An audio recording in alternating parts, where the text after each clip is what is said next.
ایک مرتبہ آقا علیہ السلام نے غزوہ کے دوران صحابہ کرام سے فرمایا کہ تم میں سے کوئی جنگ نہ کرے. دشمن سامنے تھا، حضور نے منع فرما دیا کوئی جنگ نہ کرے. صحابہ بیان کرتے ہیں کہ ایک آدمی نکلا اور دشمن کی طرف اس نے تیر پھینکا. حضور نے منع کیا بھی جنگ نہیں کرنی، اس کے باوجود وہ شخص نکلا اور دشمن کی طرف اس نے تیر پھینکا اور ان سے جنگ شروع کر دی. دوران جنگ اس کو قتل کر دیا گیا. اس کی لاش کو حضور علیہ السلام کی خدمت میں لایا گیا.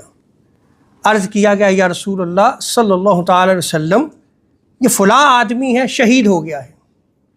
حضور علیہ السلام نے ارشاد فرمایا کیا میں نے تمہیں جنگ سے منع نہیں کیا تھا؟ صحابہ تھے، عرض کی یا رسول اللہ صلی اللہ تعالی علیہ وسلم آپ نے منع فرمایا تھا.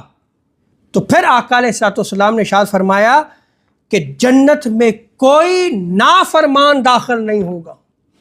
اور حضور علیہ السلام نے اسے چھوڑ دیا اور اس کی نماز جنازہ بھی نہ پڑھائی.